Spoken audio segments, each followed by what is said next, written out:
posibleng mawala ng internet ang buong mundo dahil sa posibleng pagtama ng solar superstorm. Maraming mga tao ang nabahala nung nabalitaan nila o nalaman nila na magkakaroon ng solar superstorm. Ngayon, ano nga ba itong solar superstorm? Ang solar storm ay nangyayari kapag ang araw ay naglalabas ng malalaking pagsabog ng enerhiya sa anyo ng mga solar flare at coronal mass ejections. Ang mga solar storm ay nagsisimula sa isang malaking pagsabog sa araw. Ang pagsabog nito ay kasing lakas ng pagsabog ng bilyong-bilyong nuclear bomb. Kapag ang isang solar storm mula sa araw ay tumama sa ating mundo, ito ay madalas gumagawa ng isang nakakasilaw na northern lights. So kapag nagkaroon ng solar storm, maapektuhan ito yung mga satellite at yung iba't ibang mga electronic communication. So ibig sabihin lang yan, kapag nagkaroon ng solar storm, mawawalan ng kuryente. At kasabay din yan, mawawalan din ng connection yung internet sa buong mundo. Ngayon sinasabi nila, kapag nagkaroon ng solar storm, mawawalan ng kuryente at internet sa loob ng isang buwan o higit pa. Ngayon ang kinakatakot ng ilan, pwede daw itong tumagal ng halos isang taon. Sinasabi na maraming maaapektuhan ng mga tao kapag nangyari yon. Ang nakakalungkot, ayon sa pag-aaral, sinasabi nila na magkakaroon ng taggutom at maraming mga tao ang mamamatay kapag nagkaroon ng solar superstorm. So ayon sa mga scientists, inaasahan na pwede raw mangyaring solar superstorm sa taong 2024. So dahil sinasabi ng mga scientists na posible na magkaroon daw ng solar superstorm, meron bang sinasabi yung Biblia patungkol dito? Kung hanapin natin yung salitang solar storm sa Bible, wala tayong makikitang ganyang klaseng salita. Kasi nga nung panahon na yon, hindi pa naman na-discover yung ganyang klaseng pangyayari. At wala pang alam yung mga tao noon patungkol sa konsepto ng solar storm. Ngayon nga lang mas nalaman ng mga tao yung patungkol dyan kasi nga ito ay napag-aralan at ito ay nangyari na noon. At yun nga yung patungkol sa mawawalan ng kuryente or internet, wala rin tayong makikita sa Bible niyan kasi nga wala pa namang kuryente or internet nung panahon na yon. So hindi masasabi ng Biblia na mawawalan ng kuryente o kaya mag-internet. Ngayon bagamat walang sinasabi yung Biblia patungkol sa konsepto ng solar storm, pero mga kapatid, meron tayong makikita na binanggit yung Biblia patungkol sa kung ano yung mangyayari pagdating ng mga huling araw, lalo na nga pagdating ng tribulation, na pwede nating i-relate sa solar superstorm. So basahin natin itong Luke chapter 21 verse 25 to 26. Magkakaroon ng mga palatandaan sa araw, sa buwan, at sa mga bituin. Sa lupa, ang mga bansa ay masisindak at malilito dahil sa ugong at mga daluyong ng dagat. Ang mga tao ay hihimatayin sa takot dahil sa pag-iisip sa mga kapahamakan darating sa sanlibutan sapagkat mayayanig ang mga kapangyarihan sa langit.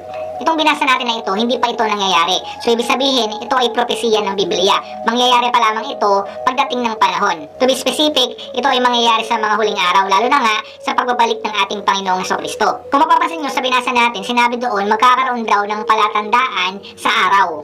So hindi pa natin alam mga kapatid kung ano nga ba yung palatandaan na yon na sinasabi dito. Pero mga kapatid, ibig sabihin nun, merong kakaibang mangyayari sa araw. So pwede natin ipasok dyan yung solar storm. So ibig sabihin yan, kapag tumingala ka sa langit, merong mga makikita dyang mga palatandaan. At sabi rin dito, yung mga tao ay matatakot sa maaaring kapahamakan na pwedeng mangyari dahil nga sa mga palatandaan doon sa kalangitan. Alam naman natin na itong solar storm, maraming mga tao nababahala dito at natatakot kapag ito ay nangyari. Kasi totoo naman mga kapatid, kapag nangyari yung solar superstorm, talagang maraming mga tao maapektuhan. At ayon nga sa pag-aaral, sinasabi na maraming mga taong mamamatay kapag nangyari ito. So ibig sabihin lang yan, sinasabi ng Biblia na talagang darating yung panahon, may mga palatandaan sa araw o kaya sa kalangitan na hindi magugustuhan ng mga tao. Hindi natin alam, baka kasama dyan yung solar superstorm.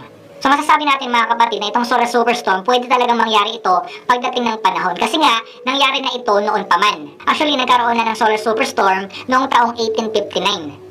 Dahil sa solar superstorm na yan, naapektuhan ang komunikasyon noon. Tulad na lamang ng telegraph communication sa buong mundo.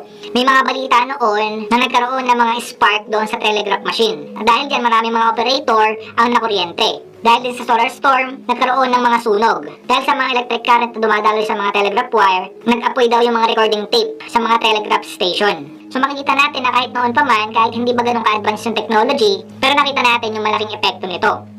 So sinasabi nila, paano pa kaya sa panahon natin ngayon? So malaking problema rin ang kakarapin ng ating mundo kung sakali magkaroon ng solar superstorm.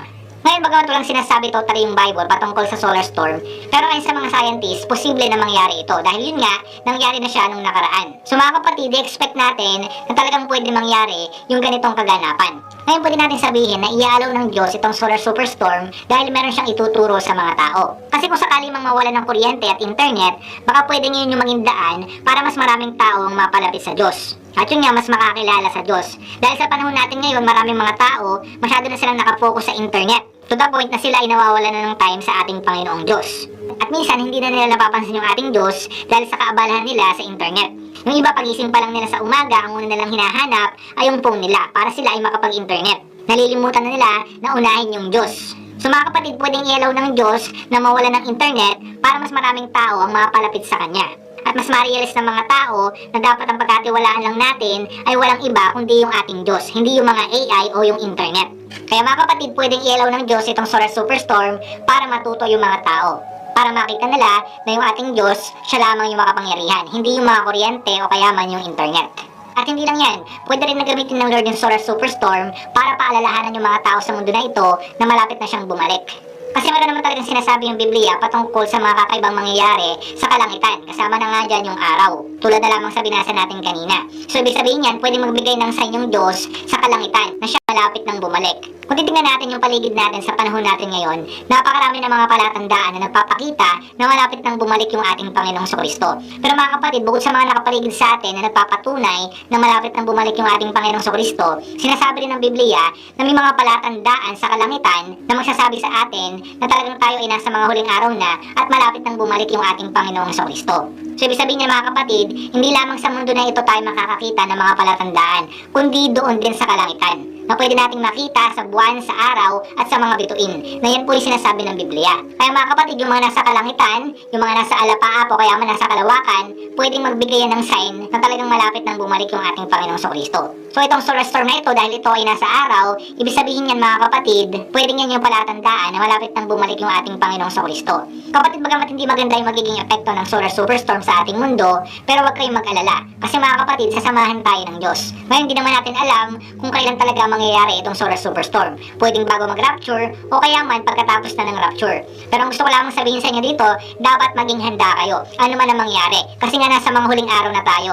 Maraming mga kakaibang pwedeng mangyari sa ating mundo ngayon. Ngayon nga, nakita naman natin sinabi ng Biblia. Napakaraming mga palatandaan sa ating mundo, sa paligid natin, at dun nga sa kalangitan, na pwedeng magbigay sa atin ng sign na talagang malapit nang bumalik yung ating Panginoong Kristo. So dapat mga kapatid, maging handa tayo sa mga pwedeng mangyari. Maganda man or hindi. Sa panahon natin ngayon, expect natin, hindi lang mga magaganda yung mga mangyayari sa ating mundo. Dahil malapit nang dumating yung tribulation, maraming mga hindi magagandang mangyayari sa ating mundo. Kaya dapat ihanda natin yung mga puso't isipan natin sa mga pangyayaring ganyan. Kasi nga mga kapatid, sinabi na yan ng Biblia. Kaya dapat hindi na tayo magugulat sa mga pwedeng mangyari pagdating ng panahon. Ang gawin lang natin, umasa lang tayo sa ating Panginoong Kristo. Pagkatiwala lang natin sa Kanya yung ating buhay. Na kung ano mang mangyari pagdating ng panahon, handa tayo. At alam natin na bago dumating yung matinding kapighatian sa ating mundo, kukunin tayo ng ating Panginoong Kristo.